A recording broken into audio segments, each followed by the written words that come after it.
Hey Don, welcome to the Community Living Golf Tournament. Just want to give you an opportunity here to view your swing at regular speed. We'll let that play on through, put you back in your dress position, and we'll take a look at a few things for you.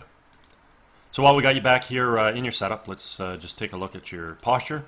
Your spine is straight and on a tilt. Your legs come down into a nicely unlocked position. Your arms hang down nice and naturally out in front of you, and the club works out to the ball. So pretty good posture here. If I were going to work on your golf game, I would get you to sort of push your tail out and up a little bit. Push your sternum out, up, and forward a hair. And what that's ultimately going to do, it's going to increase the angle to the spine. From there, we can keep your legs unlocked as they are, and then let the arms hang down, maybe a little closer to you, and then let the club work out to the ball. So by getting your tail out and up, your chest out and up and forward, and improving the angle to your spine here, that would just simply put you more into your golf ball. Right now you sort of look like you're back on your heels a bit and maybe a little too close to the ball. So a little further away, rocking forward, a little bit more athletic ready, off the heels, a little bit more on the balls of the feet. And again, the golf ball's down and in front of us, so we don't want to be sitting back on our heels and sort of leaning away from the ball. So a slight refinement there. Next thing we want to observe is your alignment. Now your feet are very closed. So we carry your feet out towards the fairway. Theoretically, your club face is supposed to run parallel to your feet. Parallel lines on camera have an appearance of converging. But even with that conversion, we're set up way out to the right side of the rough. Yet the center of the fairway is sort of just back in here by your forearms. So we're going to have to see some form of a compensation whereby we can get that golf ball hopefully back towards the actual target. Let's go ahead and do a little split screen comparison here between you and Brandt Snedeker. Now we've got some color-coded lines up on the screen just as a visual reference as it pertains to swing plane. So you can see the postures are very similar. Before we go ahead and take a look at your dynamic motion, we can see the postures are very similar, but we do see you're a little taller in your spine and you're definitely sitting on your heels more, where he's more rocked forward on the balls of his feet. So that's sort of what I was talking about. So back away from the ball a little, rock forward, get your tail out and up, chest out and up and forward, increase the angle of the spine, get a little further away, get the balance distributed a little bit more athletic ready on the balls of the feet. As we go ahead and create our backswing, we create good shoulder rotation. We draw our arms and hands back as well as the golf club. And the club comes back along the red line on plane. At this point in time, we're going to establish some good wrist hinge into play, whereby the club head is going to transition from being below our hands to above. And then we're going to work the club from red up to yellow. When we finally set the club at the top of the backswing, we're going to have the left arm of the club situated on the yellow line. We have full shoulder rotation, and we do this about a very stable right leg, keeping the weight on the inside part of our right foot. If we go ahead and watch your backswing here, good strong rotation, drawing your hands and arms back. We obviously see that the golf club has a tendency of moving inside and underneath the swing plane. And as we continue to come back here, we need to incorporate some wrist hinge so that club can recover back into a decent position, which it does. We see a lot of unnecessary activity happening maybe in the left leg where the knee and the heel really come up. Really the lower left side just needs to give way to the fact that we're rotating. So the knee will come in a little and we'll roll into the instep of our left foot, but we don't need to bring the heel up. The lower body just really needs to respond to the turn. We do see that you're falling to the outstep of your right foot. We would like to keep that weight on the inside part of that right foot to maintain a little bit more stability. Your arms look really good. You got a nice triangular position with your arms relative to your core. Not a lot of compression happening.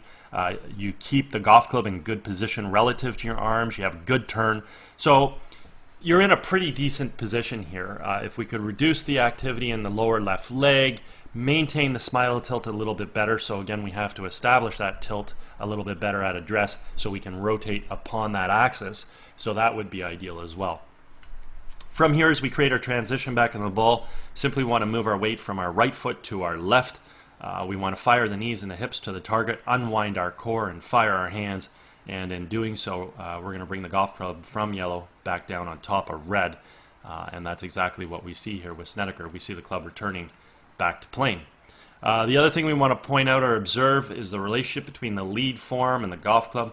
refer to this as the backwards check mark. Simply means the club head's remaining above and behind our hands, and when we do this, we're retaining angle. This is what's going to allow us to create a lot of power in our golf swing, let alone getting the club to return back to plane as we already stipulated, which is ultimately going to allow us to hit a straight golf shot. As we go ahead and watch your transition back in the ball, you got an over-the-top move. So your hands move down, out, down yellow towards blue. It's going to have a major influence or impact on the club. You can see you're fighting to keep that club head above and behind your hands. Let's go to the next frame. So that's great. You're doing a great job keeping that club head above and behind your hands. And if we take a look at your lead forearm and your club, we can basically say that we have that backwards check mark. Club head's above and behind your hands, so creating some power in the golf swing won't be an issue. The only problem is the club has not returned back to plane because of that over-the-top move. So as we continue to track the club coming into the ball, that club really should travel into the golf shot directly from this red line. And again, ultimately, this is what allows us to hit a straight shot in accordance to our alignment, assuming that the club face squares up via having a good grip. We're not really going to see your club get back to the red line there, so it's coming into the ball too steep and stays off the red line for too long of a period of time. Okay, at this point in time, it's going to be a little tough to see there, so let's go ahead and clear the stuff off the screen. You're only subtly coming into the ball from the outside, so we're only going to have a slight path from out to in. With Snedeker, his club's inside the ball. It expands out, makes contact, moves through on a nice natural subtle arc. Your club, it's fighting to stay inside. It gets to the ball, moves through. So it's a pretty decent path. So therefore, we're in a bit of a dilemma here because again, we were aimed too far out to the right. So the reality is, if we take a look at your downswing, it's closer to being on plane than it is to being outside and creating an out-to-in path. So therefore, you have the ability to hit a straight golf shot. So just like Snedeker, we've got his feet running out here in this direction. Parallel lines have the appearance of converging. He's set up to hit the golf ball there. We know the club came down on plane. We know he has a good grip. So because the club came down on plane, he's creating this yellow arc. The ball is heading directly down his target line. It's always going to appear that on camera that it went a little bit right due to the fact of refraction. Because really what we're looking at, a straight line along the ground looks like it moves left, whereas the ball has a trajectory, it's leaving off the ground, so that refraction angle has the appearance that the ball's gone right, when in reality it's right on the red line. It's going right at the target line. Okay? So 3 things we need to hit a golf ball straight. We have to aim well, we got to bring the club down on plane, and we got to square the face up. So you're aiming way out to the right. You have a pretty decent downswing plane, so therefore you should hit the ball straight at the red flag.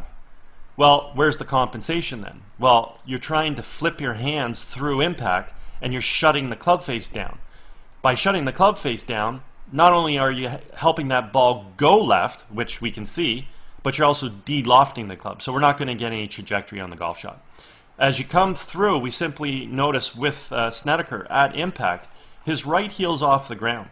And then watch the continued activity of that right heel getting up on the toe of his right foot. All his weight gets to his left side. That allows his hips and his shoulders to fully rotate, and he allows him to get to a finish. With you come through, we don't see any of that footwork. So we would definitely like to see much better footwork from you that would allow you to get to the finish. Right now, by you keeping your right foot fixed onto the ground like this, your upper body carrying all this energy and firing through, you're putting a lot of stress on your lower back. So to carry more energy through, make it more efficient, make it aesthetically more easy to look at, you definitely would just want to create that footwork through to the finish. And it's really an easy thing to do. Just bring the heel up off the ground, get up on the toe of the right foot, stand on your left side. Okay? Overall, you got some good athletic qualities with your swing. Your hands work great. They come back, they fire through. You have good turn, good uncoil. You want to go to the finish. Your upper body's working really well, but your lower body's restricting that. So create the footwork, and your finishing position would look much, much better. But if we want to be consistent, we want to hit the ball better, there's 3 things we need. We need to aim well, and we need to bring the club down on plane, and we need to square the face up. In your case, you're aiming way too far right.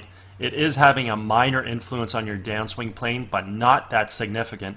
But then at that point in time, you're really wanting to smother the golf ball and shut down the club face. So we don't have the proper aim, we don't have the proper club face position.